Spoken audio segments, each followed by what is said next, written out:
God finally takes the Jewish people out of Egypt. As it states, Vayihi be'etzem hayoyim hazeh, yotzu kol tzivos Hashem mi'eretz Mitzrayim. And it was on that very day that all the legions of God left the land of Egypt. This is the Torah portion that deals with the actual Exodus. Yet, the name of the Torah portion seems to be anticlimactic. It is called the Parsha of Boy, the portion of come to Pharaoh. It's the opposite of coming to Pharaoh. It's actually leaving Pharaoh. Yet the entire Torah portion, including this verse of leaving Egypt, is called by the name of Bo el Paroi, come to Pharaoh. Furthermore, it seems to be that Bo el Paroi is a command. God tells Moses, come to Pharaoh. Why is this so important as a prerequisite to the going out of Egypt? Furthermore, the Torah is eternal for all generations. Egypt was not only the first exile, but it is the name of all exiles. And so the Torah, in essence, is telling us here how to leave our present exile. And the prerequisite to that is, Boy el Paroi, come to Pharaoh. Why is that so important? Why must we first come to Pharaoh in order to leave Pharaoh and to leave the land of Egypt?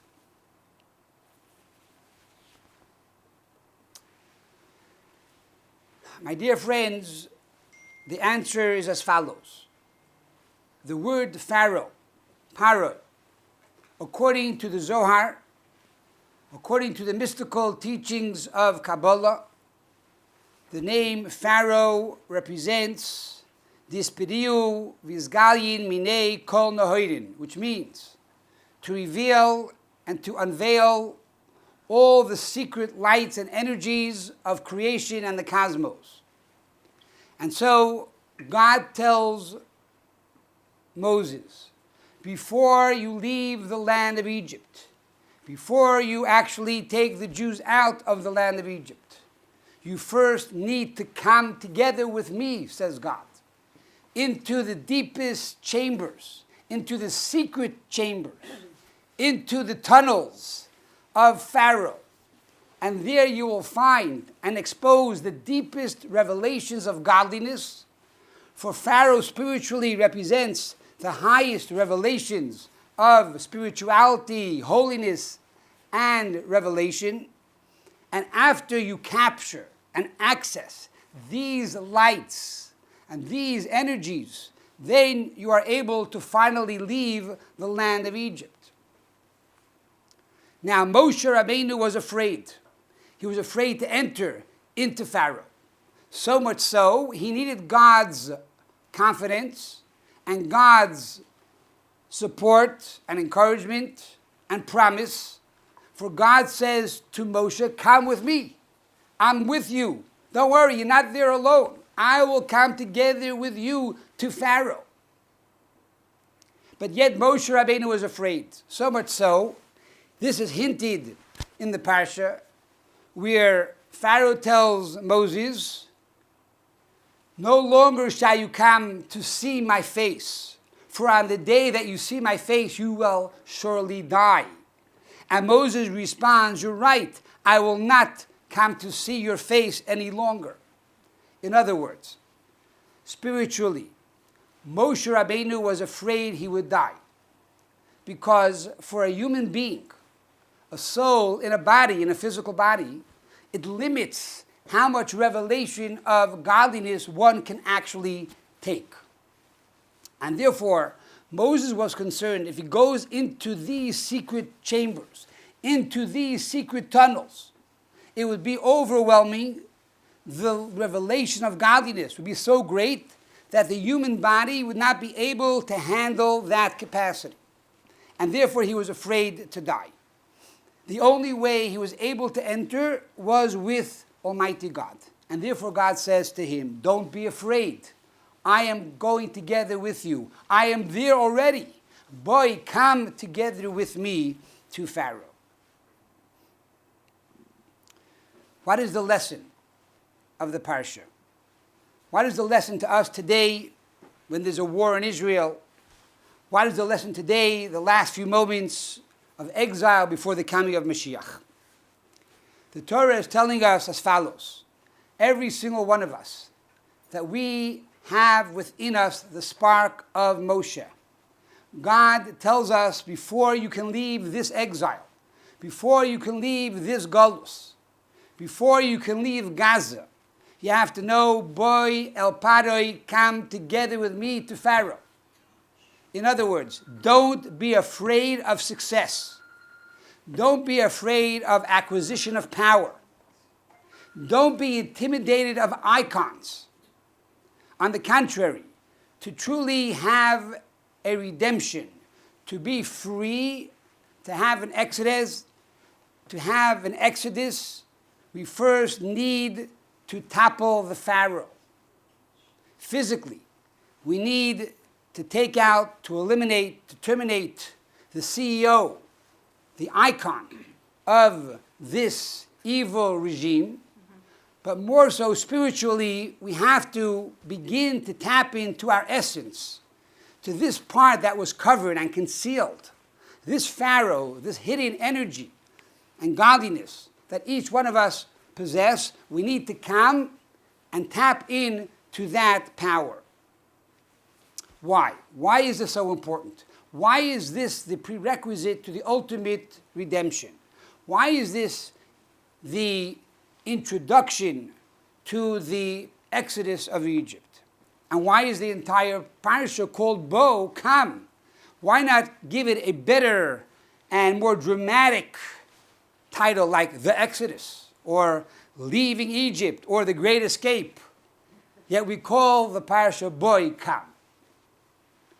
And the answer is that the objective of the redemption was not simply that the Jewish people should be no longer slaves, should be, so to speak, free people. It's more than that. God says to Moses, tell them, I am taking them out of Egypt so that they shall serve me on the mountain. I am freeing them from Egypt, not that they shall be like all other nations of the world, but rather they shall be a goy kodesh, a holy nation. V'atem tiu li mamleches kohanim v'goy kodesh. You shall be for me a kingdom of priests and a holy people. In other words, there's a job, there's a mission of why I am taking you and freeing you from Egypt, is so that you shall make the world a holy place. You shall create a dira betachtonim, a dwelling place for me down here on this world. God says, I don't want to stay in heaven.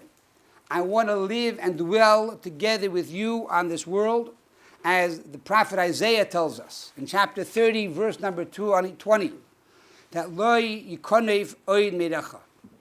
No longer will God remain behind any veils. No longer will God be concealed. This is the relationship, the marriage between God and the Jewish people that we are going to experience when Mashiach comes. However, this is going to happen with not only the souls of the Jewish people, but also the bodies of the Jewish people, a soul in a body. And therefore, to prepare our bodies to be able to be vessels, to receive this revelation of God in this physical world, to have this intimate relationship with the essence of God, we need to first go into Pharaoh. We first have to tap into these secrets and these revelations of the deepest chambers of Pharaoh, representing the secrets of Almighty God. And we do this by studying Torah. We do this by learning Chassidus. We do this by performing mitzvahs. We do this by going outside of our comfort zone. That is the way we come to Pharaoh. Furthermore, Moshe Rabbeinu at that time had a very good excuse. What was his legitimate excuse? I'm tongue-tied. I can't speak. And he uses a double terminology.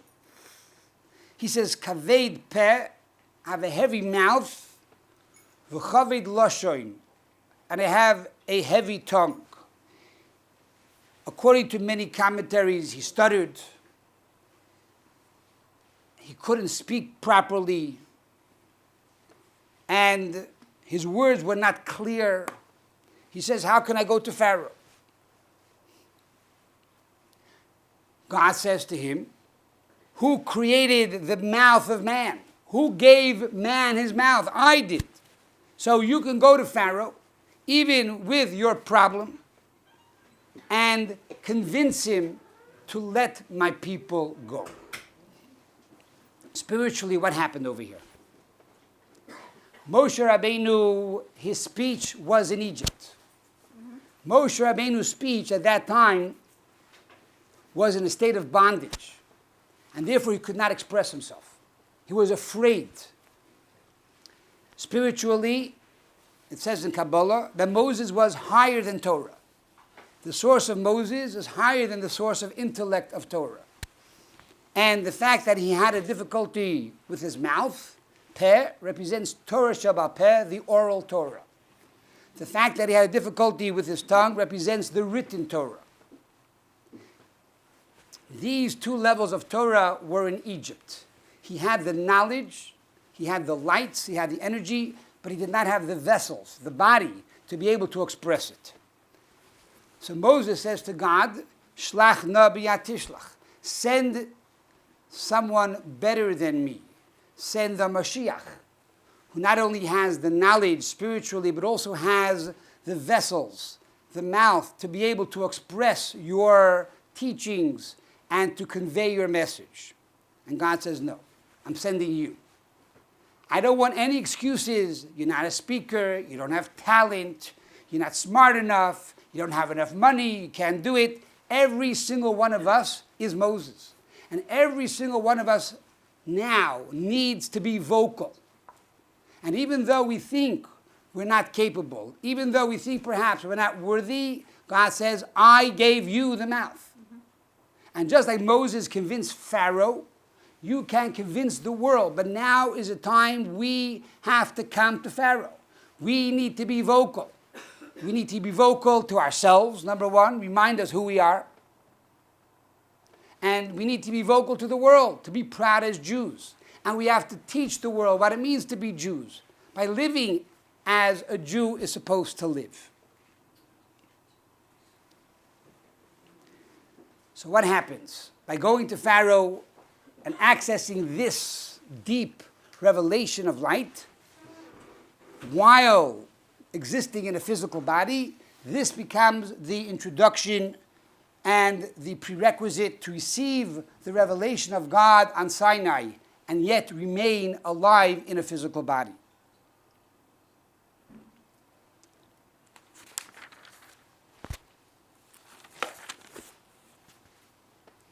What does God tell us when it comes to the receiving of the Torah? He says, you shall be a kingdom of priests. What's the hint over here? What does it mean, a kingdom of priests? According to Jewish law, in order to serve in the Holy Temple, the priest had to be complete, not only spiritually, but physically. If the priest was deformed, or the priest lacked the ability to see or hear or talk, he could not be a priest. And a Kohen Gadol, a high priest, which is really what God is telling us, that every single Jew will be a high priest when Mashiach comes. They also had to wear beautiful clothing, and they also had to have a lot of money, because they should not be bribed by others. So they need to be self-sustained, self-efficient. And this is the hint that God tells Moses. Even though now you are stuttering, even though now you cannot communicate properly, I will create a miracle and you will be able to communicate. But the day will come when you come to receive the Torah. On that day, every single person is going to be healed. And that's what happened. When God gave us the Torah, the blind were able to see, the deaf were able to hear, the mute were able to speak, the lame were able to walk.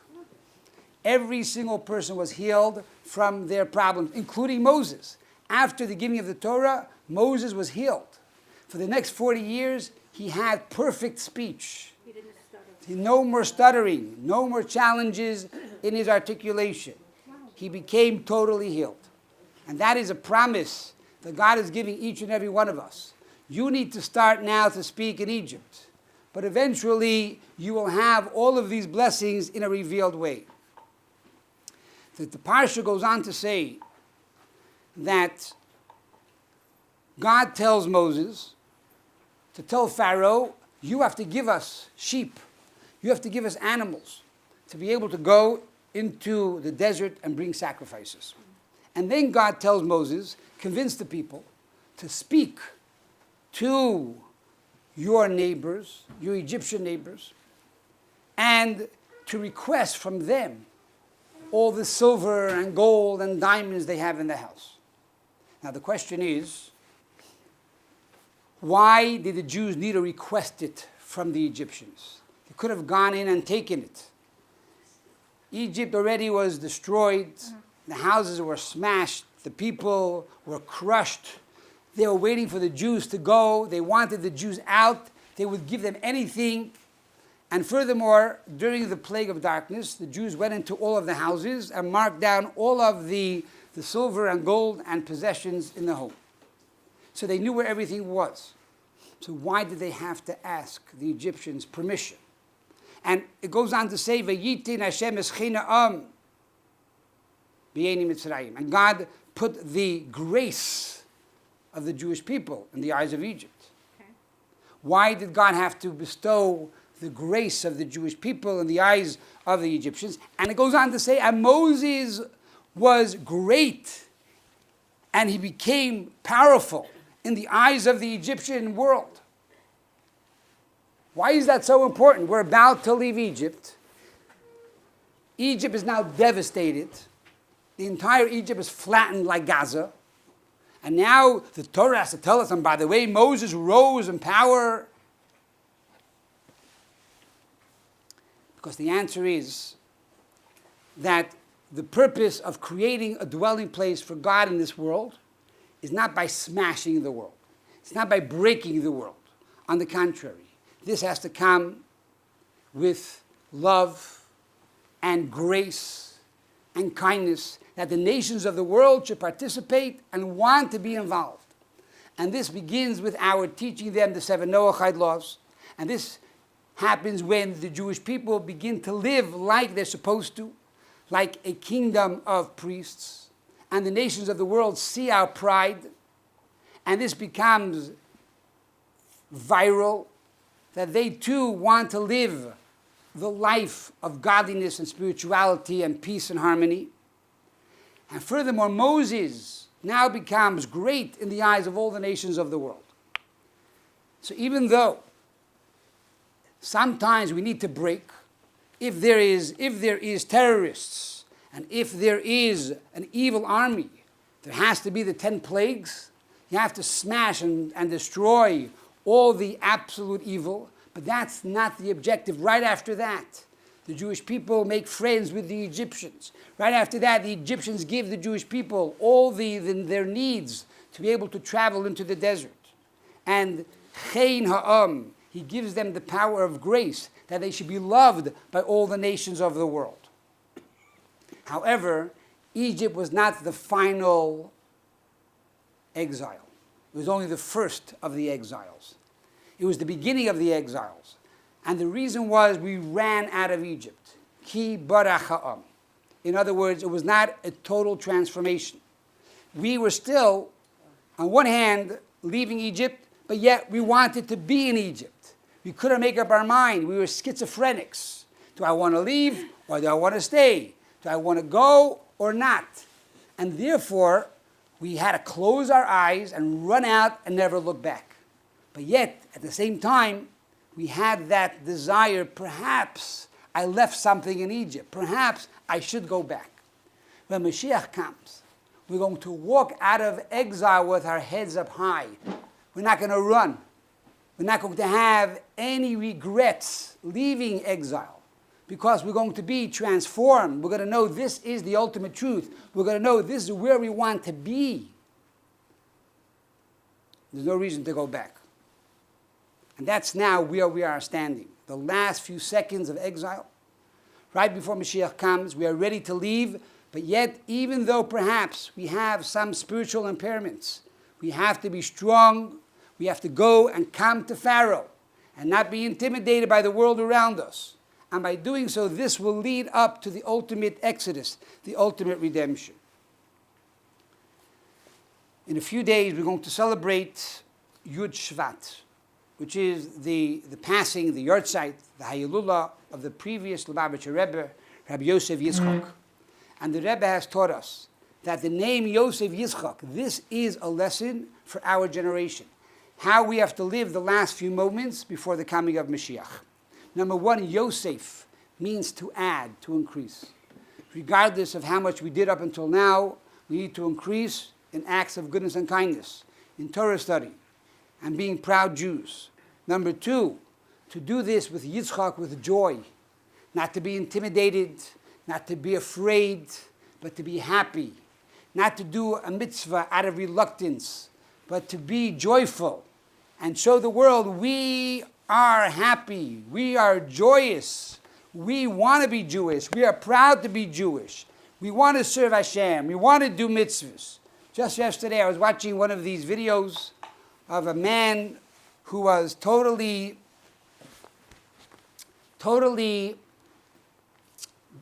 he had tattoos over his entire body. And he says, I want to thank the terrorists. I want to thank the terrorists of October 7th. And I'm thinking, I'm shocked. What do you mean you want to thank it? He says, you know, my parents spoke about the Holocaust and how terrible it was on Kristallnacht. And I never understood it. It was very much in the distance. But after October 7th, it really hit home.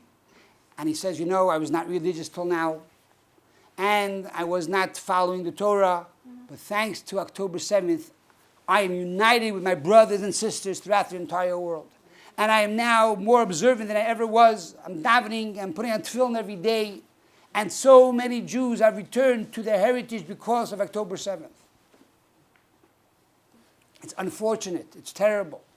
It should never, ever happen again. But we have to know that boy el pare, we need to come to Pharaoh. We need to come to terms with who we are. We need to go to our essence. Return to our essence. And that is the prerequisite for the ultimate redemption. The Rebbe said, furthermore, we are living now in the Hechstet Zeiten, the highest period of history.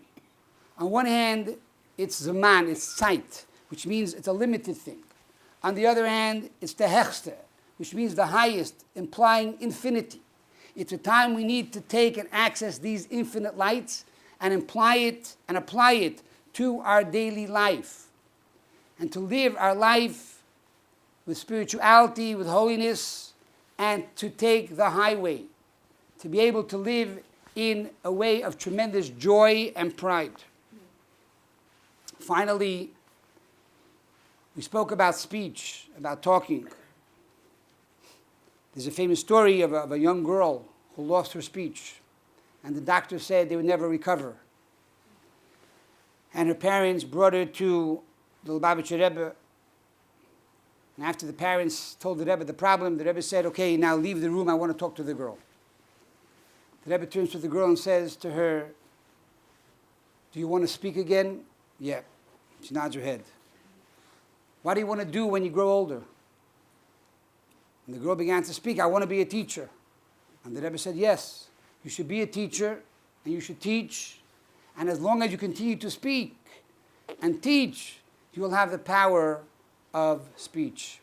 And she walked out of the room and she was talking. And she hasn't stopped talking since. And similarly, there was a young boy who went by the Rebbe with his father for dollars. And the man said to the Rebbe, I can't read, my son cannot speak. The Rebbe said, we should hear good news. And then he called the boy back and said, say Moidani, say Moidani. And the boy began to say, Moida ani lefanecha melech chai v'kayom. Began to speak. God says, I give you a mouth. I give you the power to speak. Therefore, we should not be intimidated by icons, by pharaohs, by the press, by the media. We have to know that we have God on our side. And this is the prerequisite for the ultimate redemption with the coming of Moshiach speedily in our days.